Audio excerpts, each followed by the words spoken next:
Good morning and welcome, everybody. My name is Carly Schwartz, and I am the new editor-in-chief of the San Francisco Examiner and the Nob Hill Gazette. We are so pleased that you are joining us for our second annual Real Estate Roundtable, an event that will no doubt provide some great perspectives and insight on the market here in the Bay Area. Last year's event was themed Resilient Real Estate and shed some light on some surprisingly hot trends and record sales. And we're back today to see how things have held up this past year. Before we check in with our expert panel of realtors, I'd like to introduce you to this year's host, Janet Reilly, co-owner of the San Francisco Examiner and Nob Hill Gazette. Well, Carly, thank you. Welcome. We'll start over. Really appreciate your being here and can't wait to continue to work with you in the future. We want to say welcome to our guests who tuned in today and to our distinguished all-star panelists this morning who are going to give us an insider's look at what's trending and what's topical in today's almost post-pandemic real estate market here in the Bay Area. And although we remain virtual today, again, this is our second year that we're having this panel. Next year, we'll all be together in person, and we can't wait to welcome you to our event then. We've allocated about 40 minutes for this moderated conversation, and then we're going to leave 10 to 15 minutes for some Q&A from our audience members. So to our audience, please feel free to submit your questions through the Q&A window at any time during our conversation. That's not the chat function, but the designated Q&A window, and we'll try to get to as many of your questions as possible. And to our panelists, I know that you all love to talk, particularly about your passion for what you do, but I'm going to ask you to limit your answers to about a minute so we can touch on as many topics as possible. So let's get to it. It's my pleasure to introduce today's panelists. From Golden Gate Sotheby's, representing the Peninsula and Silicon Valley, please welcome Michael Dreyfus. Michael's career spans more than 30 years in residential real estate. He's regularly on the Wall Street Journal Real Trend list of America's top 250 agents and the Bay Area's top 10. His recent successes have included some of the highest sales in Palo Alto, Woodside, Portola Valley, and Atherton. Welcome, Michael. Helena Zalodova has joined us from Compass. Helena is ranked as one of San Francisco's top 10 agents and 150 agents nationwide by the Wall Street Journal. Helena's sales are approaching the $1 billion milestone. It's a lot of real estate. Her focus is on San Francisco's 7x7 square miles, and she's known for her attention to every minute detail in a transaction. Welcome, Helena. And who doesn't know Joel Goodrich? Joel reigns from Coldwell Banker Global Luxury.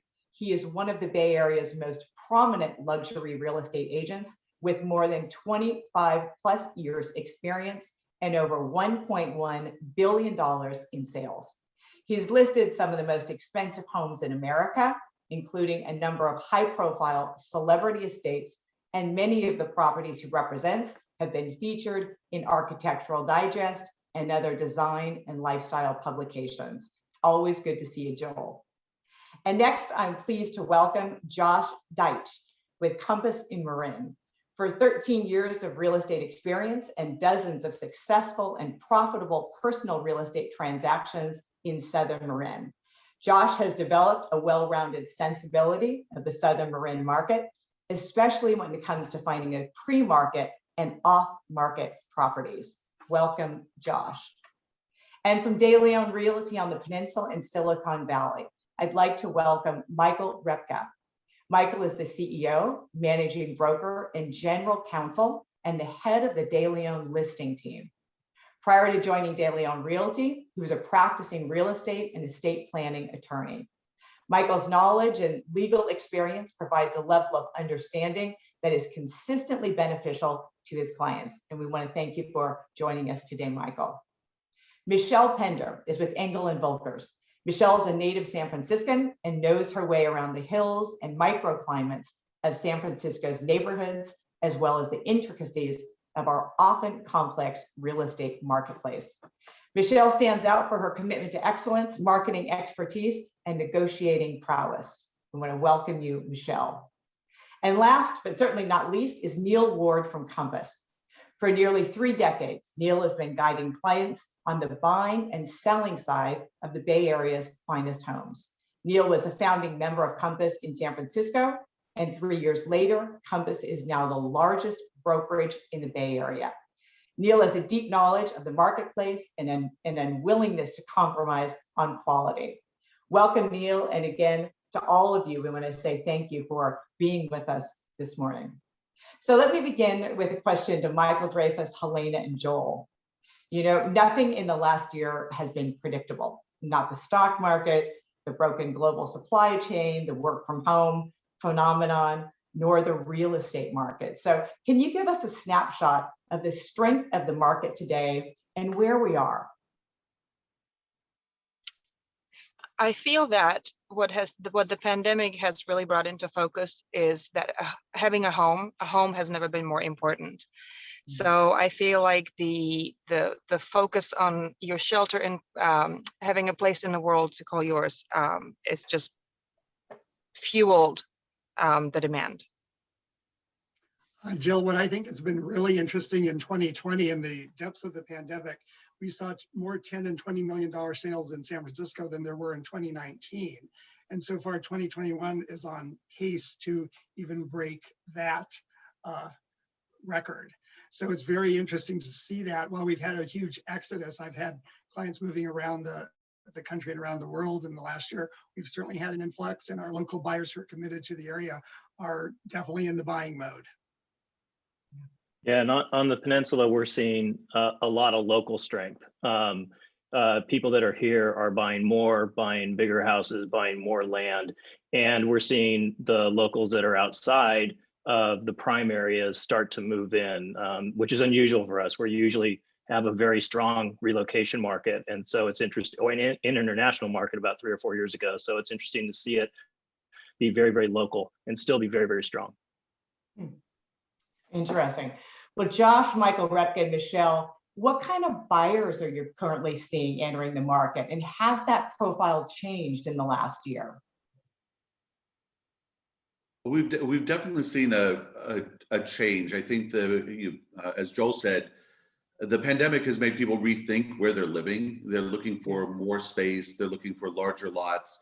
We have had a considerable number of people moving out of the Bay Area, and they're actually looking for smaller places that are lower in maintenance. So essentially, the shuffling of homes has really created a lot of demand, in many different ways. Josh? In Southern Marin, we're seeing a lot of people, mainly in their mid-30s, generally in tech, who were probably had a longer time horizon of leaving San Francisco. And I think the pandemic really accelerated their thoughts about making the move over the bridge and experiencing more space, bigger houses, as everyone has said, and a bigger life experience, right? So they can stay home and experience their families and relatives and what have you. But yeah, a lot of young, healthy, successful tech I would say, is the biggest category of buyers that I've seen aggressively come on over the bridge. What about you, Michelle? I'm seeing a lot of millennials, especially those who have done really well with cryptocurrency. And with the instability of cryptocurrency, people know that luxury real estate is really a sound investment, right? It's a smart investment. It's always going to be a great place to plant your money. So a lot of these millennials who've done really well are the ones who are entering the market and buying homes. And a lot of the first-time buyers are your kind of unconventional first-time buyers. These are folks that were sort of anti, residential real estate, more in the stock market focus. But with some instability there and with cryptocurrency being kind of unknown, a lot of people are investing in residential luxury real estate because they know it's a surefire way to, have a safe investment. Right. Most of our homes were forced to double over the last year as offices and classrooms and gyms, and which may have led to new expectations when looking for a home. Are your clients expecting their homes to meet all of these needs? Or are you seeing streamlined, more traditional wish lists now that people are beginning to return, albeit pretty slowly, to their offices? And I'll direct that question to Neil, Joel, and Helena.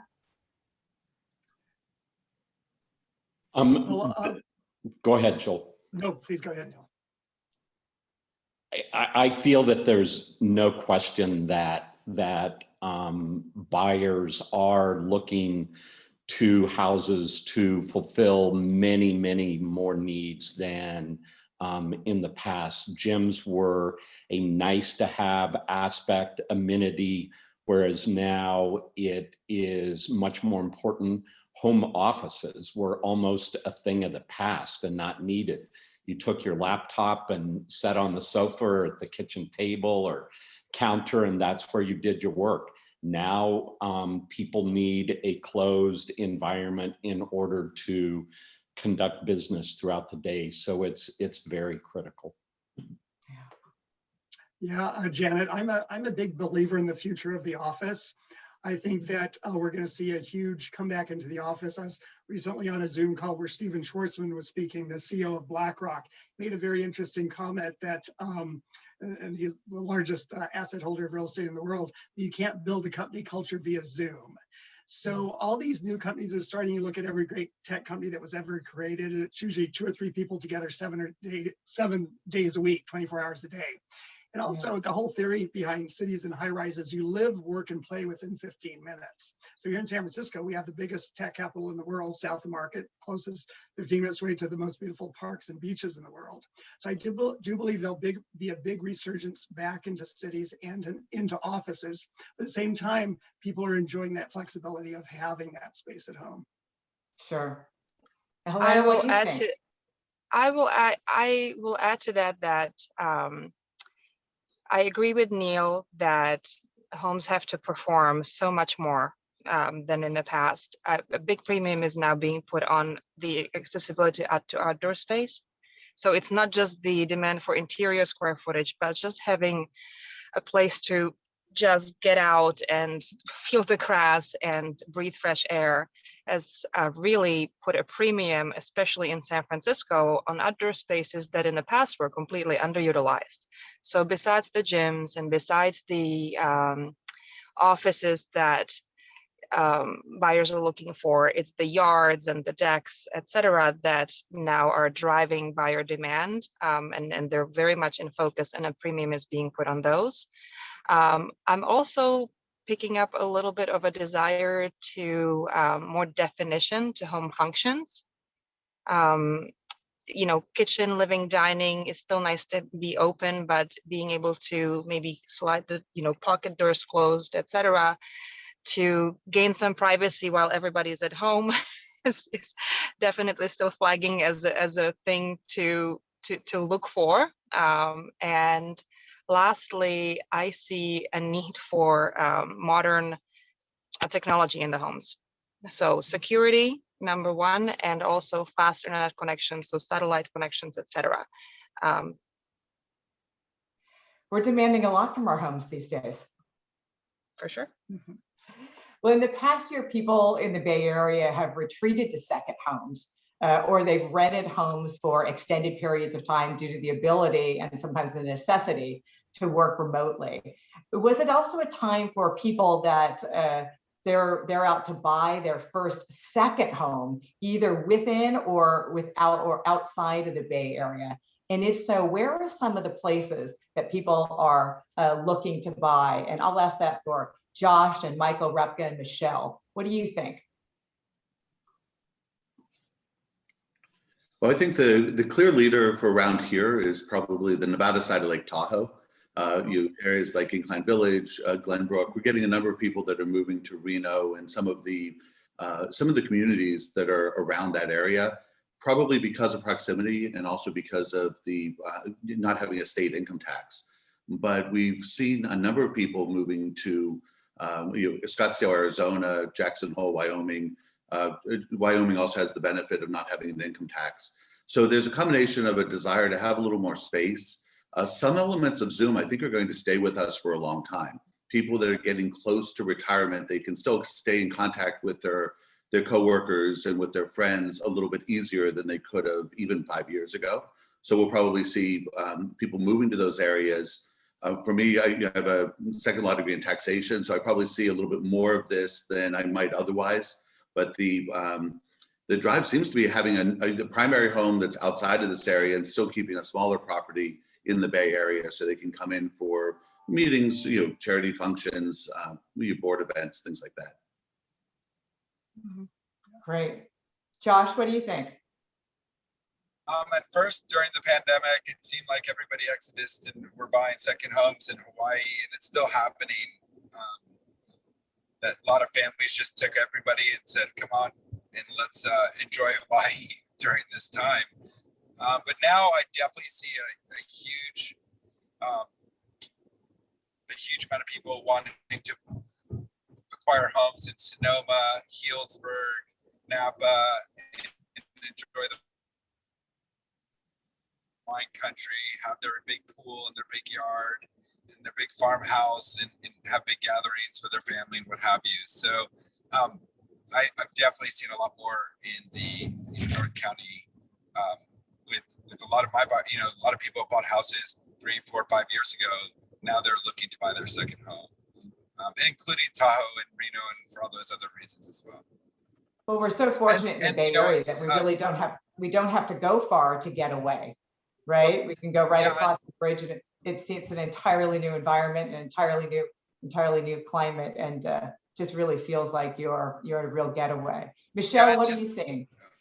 I'm seeing the same thing, Tahoe, Napa, Sonoma, even outside of, California, where families have planted their kids in different places and done, homeschooling and whatnot.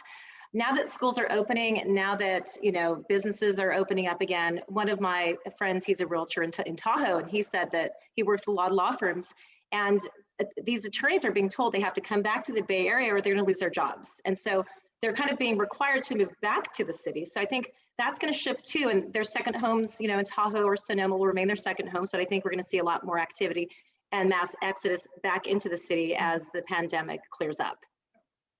So you sort of are of the belief that Joel is, that the commercial spaces might come back because people will be returning to home.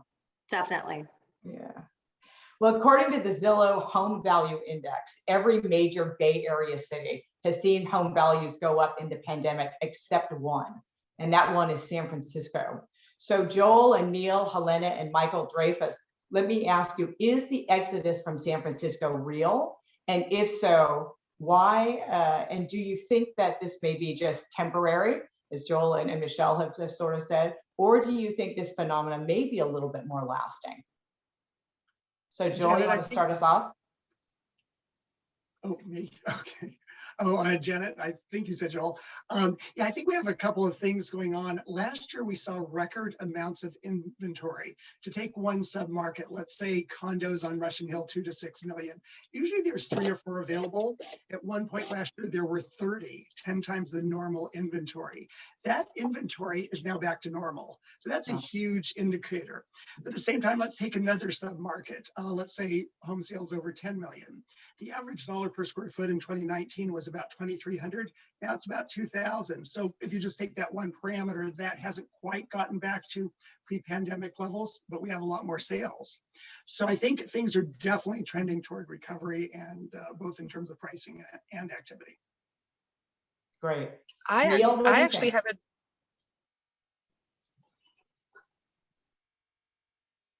I'm sorry. I was very concerned throughout 2020 as to what our market was going to be, if the higher net worth individuals were going to stay in the Bay Area. Many of them left for their second homes with their children and were completely distracted. And I was very uncertain as we move forward into 2021, what our market was going to be. That has changed dramatically. I feel like that I am in one of the most aggressive, strongest real estate markets that I've ever seen in my entire career. Wow. San Francisco is back, it's strong, and everything that made this incredible city beautiful is still here. Everything that made Silicon Valley is still there. there was a huge amount of money made last year, and it's being spent on people's homes here in the Bay Area, no question. Helena? Janet, my impression is that we're in the midst of one of the strongest rebounds across majority of the San Francisco market. That being District 5, Noe Valley, luxury home in Pacific Heights. We are setting new price per square foot records in the marina. Also, there were a few pockets, like Joel mentioned, in the condo market in South. New construction in Soma is still a bit slow. High rises in Soma are definitely one of the weaker spots, but single family homes, luxury homes in residential neighborhoods are seeing unprecedented demand. You asked about people moving to different areas. I have had a personal experience with several of my high net worth clients moving to Florida, but I also have a handful of clients who have made an absolute unwavering commitment to stay in San Francisco, and they're investing and staying put. So I think whatever moves were made, they were made last year, and I think the commitment to San Francisco is here to stay. That's great. Michael Dreyfus? So I see it from the other side of the normal ebb and flow of my clients to San Francisco or from San Francisco, and while I have not made as many referrals to the empty nesters to go back into the city as I had in the past, I think that's a matter of time. I don't see an extraordinary amount of families coming out of the city to our area. I see what we usually see. Younger families with school-age kids sometimes make that decision.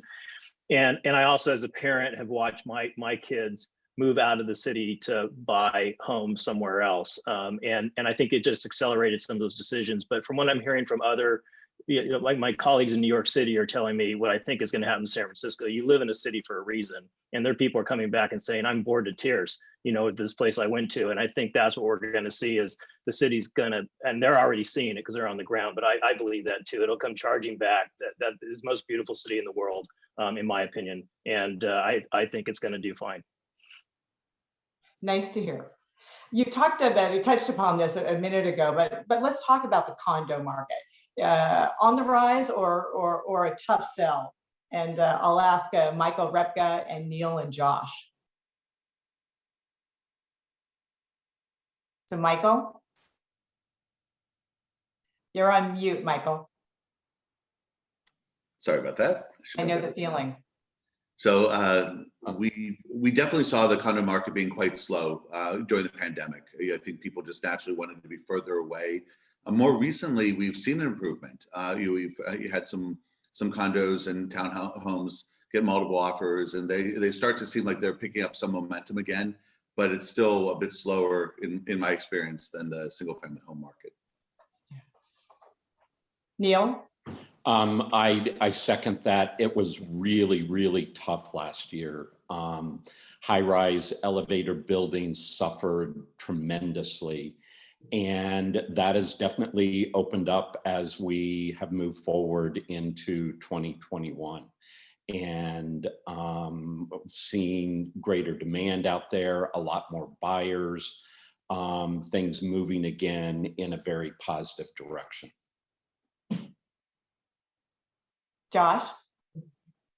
Well, I don't sell any condos in San Francisco, what have you, but if I relate it to in Southern Marin, what's really gotten super, super hot is luxury homes, which there are not an abundance of because such limited land and all these houses were built in the 40s and 30s and 70s. And so whenever a luxury home is available in Southern Marin, and it checks all the boxes, it's in extraordinary demand, especially with this buyer pool now with so much liquidity and success. They find the value of their home isn't just a business decision, it's a lifestyle decision. So there's my adapted answer to the condo. You're very good at bridging, and I love that you are on the move. I assume you're going to check out a property. Yep. Well, most of us have changed the way that we've worked over the last year, and I know it's no different for real estate agents. Virtual open houses, closing deals remotely, Facebook Live.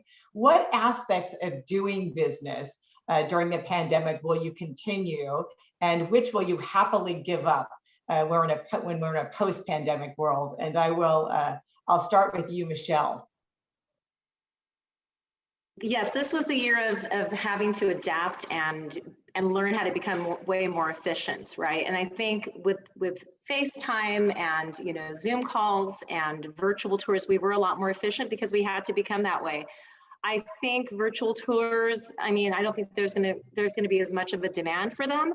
However, videos are gonna be important, Matterports. Zoom is going to be super important because it's a really efficient way to communicate with your clients instead of having to come to your office and fight traffic, which is now a thing again, with things opening up. I actually helped a lovely couple. One lived in Chicago, the other was in Idaho, and I helped them find a place here in the city. And every appointment was a virtual, like the tour. And I had my FaceTime and explained the different attributes of the property. And they actually ended up purchasing a place, and they had never seen it until their final walkthrough. And so that was it was a really interesting experience. I think that element is going to go away, and I hope it goes away because you really cannot feel a property just by seeing it virtually. And I think that could set up a whole host of issues down the road. So I think I'll be happy to say goodbye to that one and have the clients actually walk through their property before they make their final purchase. Michael Dreyfus, what do you think? Well, a couple things. I think Zoom's here to stay. It's just too convenient and too economical to go away. Even I had a Zoom call yesterday with some clients in Palo Alto. We were no more than 3 miles apart. We could have met. We were all vaxxed. It just was easy, and it got the job done. And the ability to share things on the screen, I think, is sort of a game changer as well from a phone call. The other thing is, I think the stuff we've added on is going to stay as well. I think buyers are used to now seeing a lot more information, and it's a continuation of our business getting more and more expensive on the listing side. When I started, you had to do print and in the Nob Hill Gazette and other newspapers, and then they added the web, and then there was digital pictures, and then there was video, and now we got 3D. And so it's not going to go backwards. We're getting this stuff layered on, and it's going to make listing homes more and more expensive in the future. And I think it's going to be an interesting challenge for our profession. Helena, what about you? I think the pandemic brought out some exciting developments in this field. I think the fluency that we are experiencing and adopting some of this technology, like conference calls on Zoom, it's just made us so much more productive. So I think that's here to stay. I think Michelle made a good point that we're not going to be driving, saving ourselves drives, to meet clients when we can just talk face to face over, I'm in the car right now. I think what I'm not going to, the other thing I liked, or the thing that's working really well, is having buyers who are pre-approved, really qualified buyers, are the only ones who are seeing property right now. So that saves us a lot of time. It creates a lot of friction in the marketplace for agents who represent buyers, because everything's by appointment. So I think some of this hybrid solution will stay. I think we will be a lot more, we will make property more easily available to see, but probably screen for a little bit more qualified purchasers, because some of these homes are, they should be only seen by qualified buyers. So I think some of that is here to stay, and that is something I cherish. Yeah, it seems like it would be, these are tools that have added to our toolbox, which is, I'm sure, terrific, again, for all of us, not just the real estate market, but others, and I don't know, I think that it's, I think that this face-to-face interaction, there really is something to it, being able to walk into a home and really get that feeling of the neighborhood, and just the bones of that place is incredibly important. But some of the transactional stuff, I'm sure, has been quite nice to be able to do it by Zoom, and other, digital means. We talked a little bit, and Joel, you brought this up at the very beginning about returning the future of offices in San Francisco and how that it will affect the residential housing market. Neil, what do you think? And what do you feel like? Is this really a changing market, or do you think that we're going to see some more normalcy soon too? I feel definitely we're going to see more normalcy. People are back in San Francisco now. Everything, as I said earlier, that made our city is still here, and people want to go to great restaurants and to the opera and the symphony and be a part of the community. Their children are bringing them back to be with their friends. So I feel that we are definitely headed toward more normal times. But I also think with that, July and August, this city is going to empty out. Everybody is going to go on vacation this year, including probably most real estate agents if they can get away. Well, just try to get a plane ticket right now to Hawaii. It's almost impossible, right? That is everyone's go-to place for a little R&R. Well, find a question for all of you. How does the 2020 decade look for the Bay Area housing market? Your crystal ball. Josh, why don't I start with you? He doesn't want to answer that question.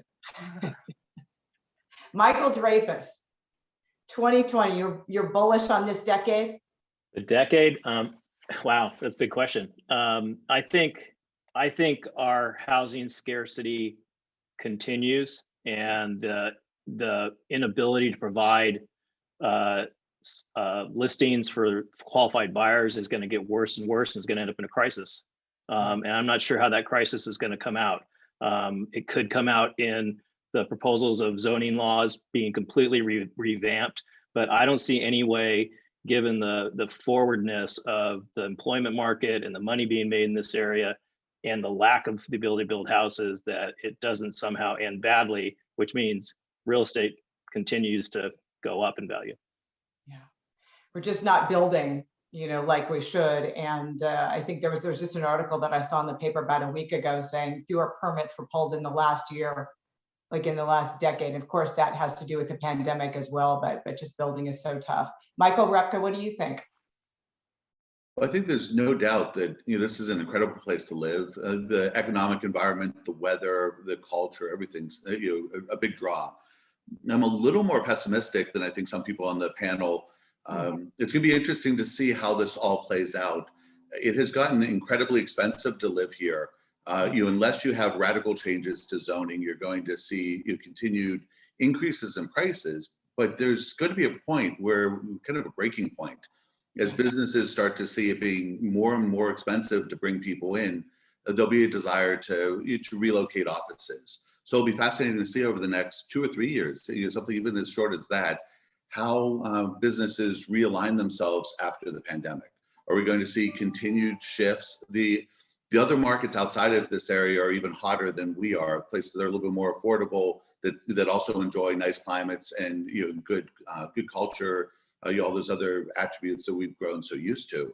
So it'll be interesting to see, are we going to go back to normal and all the businesses are going to start to continue to hire here, or are they going to expand facilities that are located in Texas and Arizona and Nevada and elsewhere? So, and some of that, again, I mentioned you have a bit of a bias on this, but I think some of that's going to also relate to taxes. If California continues to increase taxes on businesses and on individuals, and there are arguments on both sides of that question, but they will exacerbate the problem. And so we'll have to see how that all unfolds. Joel, what do you think? Well, that's an interesting question, Janet. I think to look at the whole decade, you kind of need to look at what are the mega trends. And interesting, I was asked to give a talk in 2019 to one of the financial institutions and then by other organizations about the future of San Francisco real estate. So the talk was called 9 Megatrends, the Future of San Francisco. So I kind of like to focus on the 9th megatrend. And it was based on an article I read, which was, I think, one of the more interesting articles of the last decade by Peter Diamandis, who's the leading tech forecaster, founder of Singularity University and the X Prize. So his article was called The Convergence of 8 Technologies. The whole gist of the article was in past decades, there's one technology driving innovation and therefore the economy and real estate. In the 60s, it was the mainframe. In the 70s, it was the chip. In the 80s, it was personal computer. 90s, the internet. 2000 decade, smartphone and search. But he's saying in this past decade, artificial intelligence is converging with 8 other technologies to create what he feels in the future is going to be even more exponential innovation. So what does that mean for San Francisco real estate? Well, I think that means that San Francisco and Silicon Valley are incredibly well positioned to be at the front of this movement, and that the latter part of this decade could possibly be the biggest movement we've seen. Oh, interesting. Now that could be derailed by, as Michael mentioned, the cross currents of geopolitical events and taxation and regulatory environments. I think the mega trend is very favorable for our city in Silicon Valley. Great. Helena, what do you think? I think the one topic that we haven't touched on is the rising building costs. Yeah. It's happening in real time, and it's here. It's here to stay. It's inflationary, and combined with restrictive zoning and rising building costs, that's going to constrict some of the supply. So I don't know. I don't have a crystal ball. I don't know how that's going to play out in the future, but I work with several very well-known developers, and the new project starts are lagging. So that means 2 to 3 years from now, inventory of new turnkey homes is going to be a lot thinner than it was over the past couple of years. Michelle. To echo Helena, I have a couple of developer clients as well who are tired of San Francisco. Things are taking too long through the city, and they're looking at other markets to build, beautiful homes. So there certainly is that element, and looking forward in a few years, there will be a lack of inventory, right, in the luxury market. However, I feel like the luxury market is here to stay. San Francisco is an exceptional city with beautiful culture, and you could do 1,000 different things every weekend and never repeat what you do. Go to the mountains, go boating. I mean, there's so many things you can do here. So I think that being said, despite all of this, economic forecasting and what's going to happen with technology and this and that, I think there's always going to be a population of people who absolutely want to be in this gorgeous city because it's San Francisco. Joel. Yes. Well, I think I spoke earlier, but I meant Josh. Oh. Too many J's. I just like what you said so much, Joel. I had to come back to you, but Josh. Well, I think that there's a big piece with this whole idea of cost of new construction. I mean, I used to develop some really high-end houses in Marin, and I mean, you could, virtually give me a piece of land to build on, and I probably won't do it because the cost of construction, the time it takes, and the hoops you have to jump through are enormous. Therefore, I think we're going to see a continued high level of demand for high level houses that are in, have great qualities and what have you. I think the liquidity that's out there right now seems to me to be real. It's not just like it was a few years ago where it's on paper and that one day their options are going to vest and one day they're going to be wealthy. It just seems like there's a lot of very wealthy liquid people out there in all ages and price ranges. And it's pushing all sorts of different levels of unpredictability in the market. You could see a house go on the market for $1,995 and trade upwards of almost $3 million. And so it's really hot. And where is it going? It's hard to predict, but I just think that regardless of market environment, a political environment, there's just so much demand and so much real liquidity out there that I think it stays healthy. Not to say it can't get hurt. And for the last word, Neil. I'm bullish. Here in San Francisco, we have a teeny tiny piece of geography on the north side or south side, single family homes, and there's virtually no more land. We have fixed supply. And just as Josh related to, tremendous amount of liquidity, tremendous amount of wealth out there, and which creates demand for a fixed supply that has not left the way it seemed that it had. So I'm bullish. Great. Well, we have some great questions coming in that I can see in the chat from our audience. So I thank you for that moderated conversation. And now let me go to some of the questions that we have. The first one is, how has the passage of Prop 19 affected the market? Do you see more homes coming on the market as a result? I'll jump on that because I think it's more than the ability to carry your property taxes. The proposals that are on the table right now include getting rid of the stepped-up basis, include a raise in capital gains with $1 million exclusion, includes possibly getting rid of the 1031 exchange. All these things that have stopped people from selling their houses. I won't sell my house because I can get a stepped-up basis for my family when I die. I won't sell my house because I don't want to increase property taxes, which now you can carry your lower ones even if you buy up. I won't sell my house because I don't want to pay capital gains, but now I got $1.5 million exclusion. I think if that stuff all comes through in conjunction with that, we're going to see a lot of inventory from a lot of older clients that have been holding on to properties for a long time. And then I think also in the multi-tenant market, we'll see a whole lot go on to avoid, the rise in capital gains and losing the 1031 exchange. So there's a lot of regulation to keep your eyes on in terms of inventory. Yeah, I'd like to echo that. We've already started to see it. I've been getting a lot of phone calls from people that want to sell ahead of the increase of the capital gains tax. There's certainly the possibility of a dramatic increase in inventory if some of these things go through.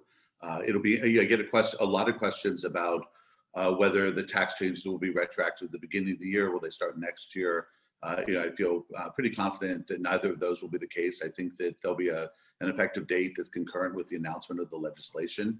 So that'll be quite interesting. As an industry, we're going to see a lot of new products or existing products like installment sales that will probably become much more popular. And they'll need to be structured appropriately because, as Michael mentioned, the proposal as it's currently laid out is to increase the capital gains tax rate from 20% to 39.6%, a dramatic increase. But that will apply to adjusted gross incomes above $1 million, which includes both which will most likely or certainly include the ordinary income that people have, other capital gains that they have, and then the gain of their house. So we'll probably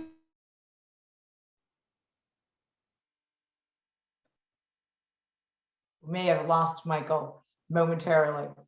Anybody else want to comment? Another viewer says, we've lost so many people through the pandemic.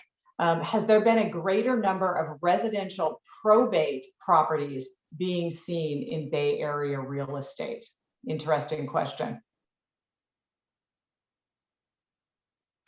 I don't think we've really seen any increase in San Francisco.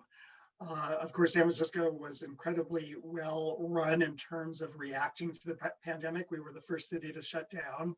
And you walk around the streets, everyone's still wearing masks. So I think San Francisco has been amazing in terms of being one of the safest metropolitan areas in the world. So no, I don't think it has really affected the number of probate sales in the city, at least. Yeah, probably not in this part of the world or in the Bay Area. Anybody else? Another question. Can you talk a little bit about your thoughts on rising interest rates expected in mid-2022 under the Biden administration? It will definitely be a buyer's market at that point. I think it's going to affect different price points in the market. When you're a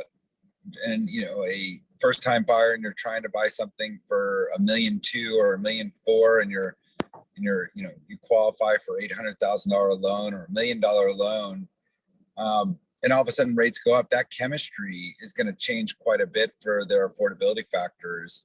And it's going to be interesting how that integrates into the market too. Whereas, the person who's buying the $5 million home or $10 million home may be taking out financing just for strategic tax purposes, but they're not relying on the tax rate, or excuse me, the interest rates of their mortgage. So I think it's going to affect different segments of the market quite a bit. As someone who had a 13% interest rate on my first house, we got a long way to go. And I think there are studies that say that actually at this low rate, rising interest rates do not depress housing demand. And I think I've read something that says as much as 8% before you start to feel really a lot of pressure on buying, which is incredible for us to think about. When have we seen 8%? So it's so low. It's just so low. I think it has to go quite a bit before people stop buying. And initially they'll buy into rising interest rates.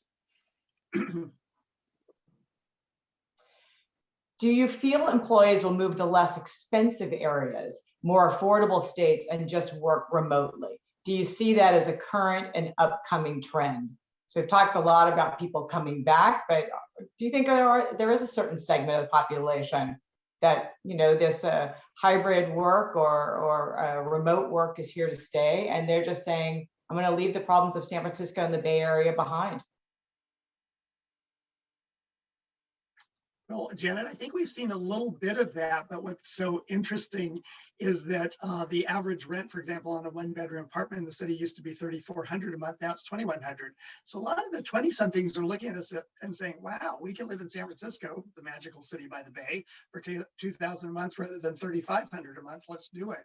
So I'm actually hearing reports from some of our rental agents that they're seeing a little bit of a movement back by some younger people. That being said, a lot of people who'd like a big home with yards say, sure, we now have that option. So it'll be a hybrid mix, somewhat of a flex, but I don't think we have any danger of San Francisco emptying out at this point.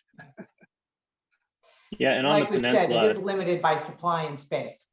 Yeah, and I was going to say on the peninsula, the FANGs aren't going away. I mean, they're doing the exact opposite. I mean, Facebook, Apple, Netflix, Google, they're just growing dramatically. And actually, they were planning on this sort of a business before COVID. I mean, Google realized that they could not get enough engineers here, and they needed to go and have a workforce that was remote. And so, and they're all growing. So I think we got to remember, I talked to a Google engineer who manages a team yesterday, and she said her 13-person team has to go double to 26. And she's like, how am I going to do that? Where are they going to come from? So there's tremendous growth that's going on that's going to soften what's going to be a continuing trend of the remote working. Great. This next question says, this more pertains to the lower price point homes. How do the panelists feel about the return of open houses? And most importantly, how often and what times should they be? Both weekend days, 10 a.m. to 12 p.m., or the old times of 2 p.m. to 4 p.m.? Michelle, what do you think? This has definitely been a big topic among the real estate community, and a lot of us love the earlier open houses, the 10 to 12 or 9 to 11, because you can go see properties and then take your kids to the park and carry on, right, and get your day started. Other people like the traditional 2 to 4s, and they say that on Sunday is church day, and so a lot of people want to go to church first and then go to open houses. I think a balance would be great. Maybe Saturdays 10 to 12, Sundays 2 to 4.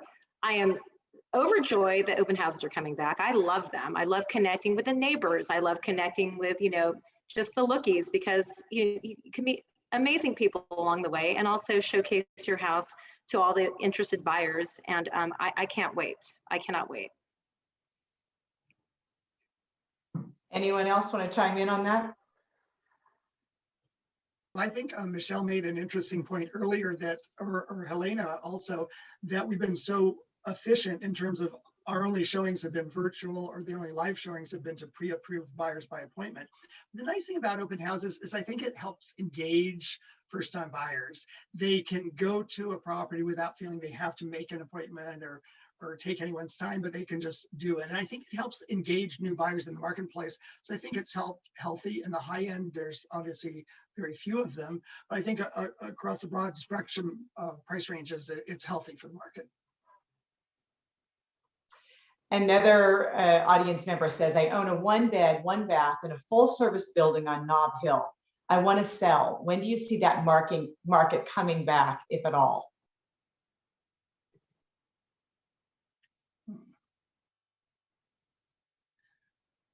We might have stumped our panelists. No, Miranda? the entry level market is very active. I think the only time to sell is when the time is right for you. I mean, it's very, you know, we're in a rising market. Entry level homes are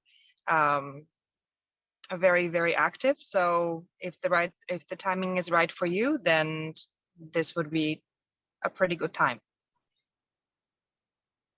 I think also a trend we've seen in the last few years, Janet, is the condos and cooperatives with the high dues. It's gotten harder because the interest rates are so low. People say instead of spending $2,000 a month in dues, I spend $1,000.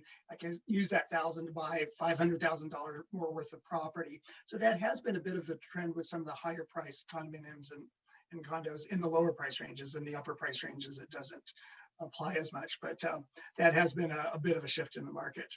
But yeah, the Nob Hill market is definitely becoming more active, a lot less inventory and more sales than last year. So it's gradually improving, not as quickly as the single family homes. I would say over the next 2 to 3 years could be a good time. Another audience member writes, the buying seems to be outpacing the selling, hence low inventory, demonstrating high demand for living in San Francisco, which we've been talking about. Why do you think the news is covering only one part of the story? People are moving out, because that is a lot about what we read.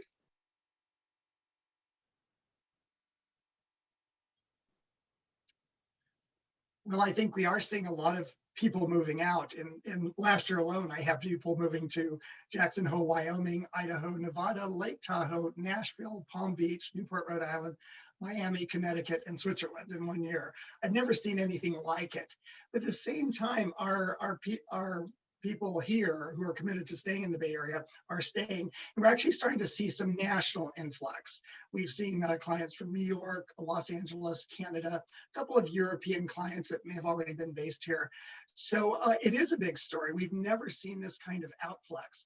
But at the same time, it's obviously the demand is here. So the influx and the new wealth creation, as Neil mentioned, is I think more than compensating for that. I also think we're going to see a trend of people who did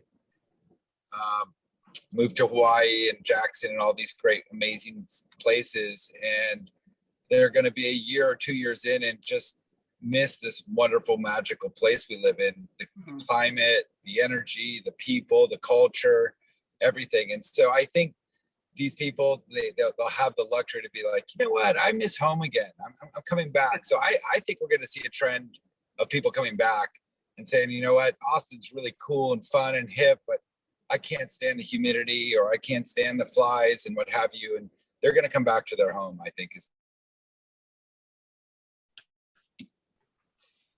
kind of nice to visit, but wouldn't want to live there kind of thing. I agree. I mean, like we said, there's no place like the Bay Area. So final question, not a real estate question, but I have to ask it because I love it. It's from a viewer that says, Neil Ward, I love the painting, the abstract painting behind you. Who's the artist?